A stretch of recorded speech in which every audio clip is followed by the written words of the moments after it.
Salut les gens, épisode 10.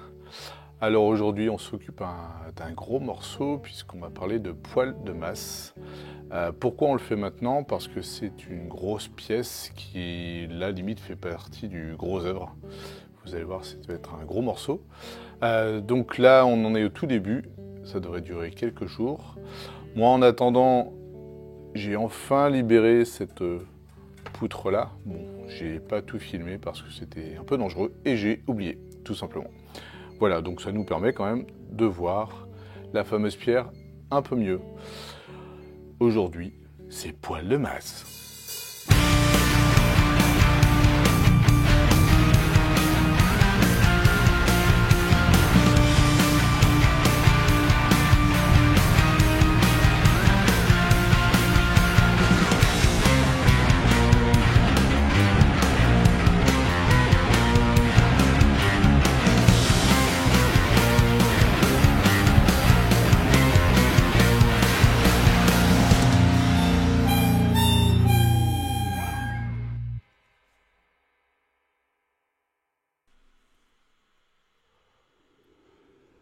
Pour commencer, nous avons dû faire une dalle qui va venir en dessous du poil, donc une petite dalle de 13 cm, tout simplement pour rattraper le niveau du sol, puisqu'en fait le sol va être isolé, il y aura ensuite donc une petite chape, et le carrelage, donc en l'occurrence du travertin, et donc tout ceci va représenter les 13 cm, en gros voilà ce que vous voyez à l'écran. Donc qui représente vraiment la mise à niveau par rapport au sol fini.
Petit point, autonomie électrique. La bétonnière est en train de tourner. Bon, petite bétonnière, ça consomme 400 watts. Mais vous voyez que ça produit de l'autre côté. Pourtant, on n'a pas un soleil de dingue. Et pourtant, voilà, tout va bien. Ça tient, ça tient.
de masse, jour 4.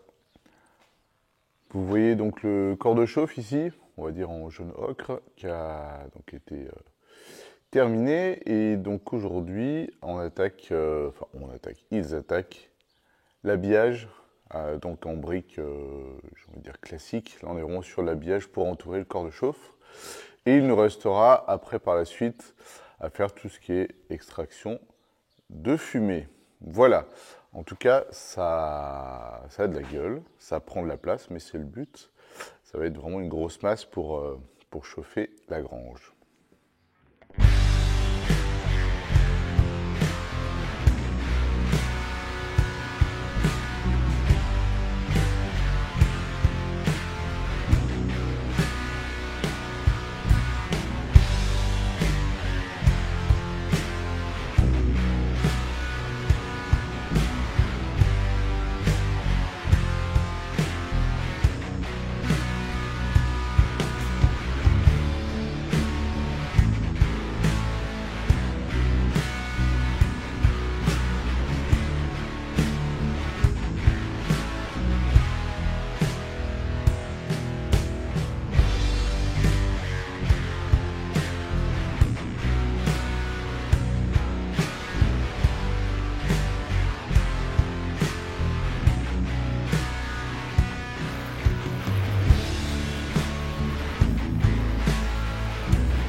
Alors Gabriel, dis-nous un peu qui tu es et puis ce que tu fais, tout simplement. Alors moi, je suis constructeur de poêles de masse depuis 33 ans, depuis 1990. Je viens du Québec, comme vous le remarquez. Et ce que je fais dans la vie, c'est des poêles de masse, ma passion. Et donc voilà. Tu as commencé en quelle année En 1990. 1990. Oui, ça fait 33 ans déjà. Tu maîtrises J'en ai quelques-uns. Alors tu interviens sur toute la France? Sur toute la France, la Belgique, la Suisse. Lorsqu'on me demande, j'y vais. Bon, excellent. Ouais. Alors l'idée, c'est que tu puisses nous expliquer brièvement comment le poêle fonctionne pour ceux qui ne connaissent pas encore le sujet. Alors ça, c'est un poêle de masse de type finlandais, mais transformé. Alors, c'est un branchement sur le dessus, ce qui veut dire que les gaz vont passer, ils vont descendre le long d'un conduit ici, ils vont remonter le long de l'autre conduit, puis ils vont sortir par le dessus de la cheminée. Qui, normalement, le poêle, généralement, le poêle de masse sont branchés sur les côtés. Il y a un branchement ici, puis il y a un branchement là. Là, dans cette configuration-là, c'est un branchement sur le dessus. Puis ça accumule, à l'intérieur, on a à peu près de 2 tonnes dans ce poêle-là, 2 tonnes de réfractaire uniquement. Donc, en tout et partout, vous avez à peu près 5 tonnes. 5 tonnes, ça a l'air énorme, mais c'est pas...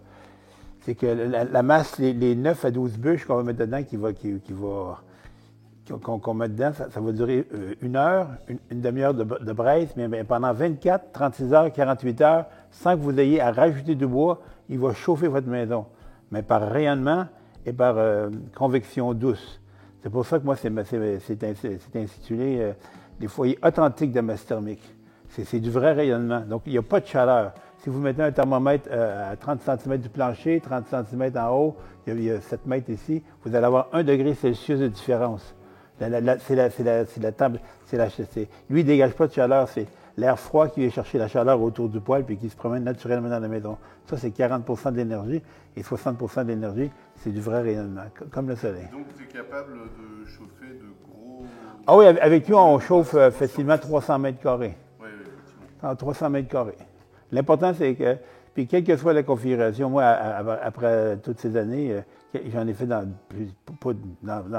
plusieurs configurations, puis j'ai jamais rencontré de problème de rayonnement. Il faut que les portes soient ouvertes dans le jour. La nuit, c'est sûr, rassurez-vous, vous pouvez fermer vos portes. Mais dans le jour, il faut impérativement que ça soit ouvert. Parce que si vous laissez une pièce fermée, comme lui ne dégage pas de chaleur, la pièce elle va être froide et elle va pomper la chaleur. Puis lui, c'est sa fonction. Il va chauffer ce qui est froid. Puis le froid va pomper ce qui est chaud. Comme si vous avez un gros caillou chaud qui est au soleil, il va dégager, on va sentir qu'il dégage de la chaleur, mais si vous aviez le même caillou gelé, il vous pompe la chaleur. Donc il faut laisser tout. Parce qu'il y en a qui me disent des fois, je ne chauffe pas cette partie-là de la maison, je vais la fermer. Il ne faut surtout pas faire ça. Vous savez, vous chauffez tout. C'est ça, vous chauffez tout. Puis lui, il va prendre sa place. C'est un système lent, mais une fois qu'il est parti, c'est comme un gros bateau, il ne s'arrête plus.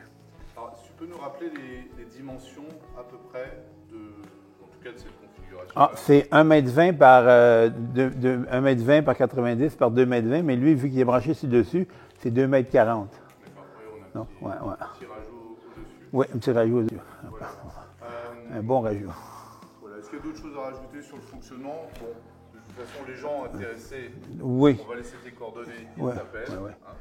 On aurait pu mettre un four. Oui, le four, genre 10 heures, 12 heures après, il chauffe encore. On aurait pu mettre des serpentins puis chauffer. Je ne sais pas si les gens qui ont des bureaux, des salles de massage, on aurait pu mettre des radiateurs. Dans les salles d'eau, on peut mettre un sèche-serviette. Oui, il y a une option serpentin. Serpentin pour l'eau chaude, puis chauffer l'eau chaude sanitaire, qui est très avantageux quand vous avez une famille de 2 enfants, 2 adultes. C'est très, très avantageux parce qu'en une demi-heure, le ballon monte à 50 degrés. Oui, c'est rapide. C'est rapide.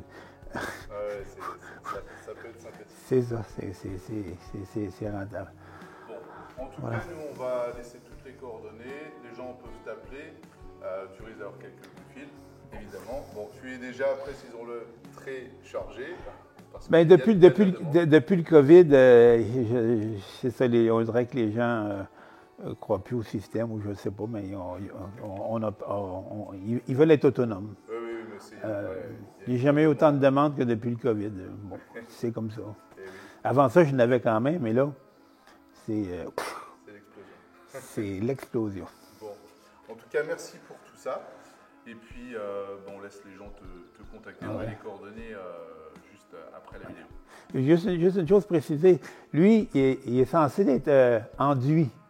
Oui. Alors là, je sais que précisons parce que je sais qu'il y a des gens qui aiment ce genre de briques-là. Bon, moi, c'est sûr que je ne pourrais pas, mais pour l'instant, il est fait pour être enduit. Si le propriétaire il veut le laisser comme ça, il peut. C'est son problème. Ben moi, un foyer. Là, précisons que dans notre cas, ce sera enduit. Oui. Là, on est dans le dur, effectivement. On est dans le brut. Parce que je sais qu'il y a beaucoup de gens, des Français, qui me disent « Ah, mais c'est beau comme ça. Ah non, touche pas à ça. » Bon. Mais chacun ses goûts. Mais je voulais juste cette petite précision-là. C'est important. Ben oui. Bon, merci en tout cas pour tout ça. Et puis, on laisse les coordonnées juste à la fin. Ben oui. Au revoir.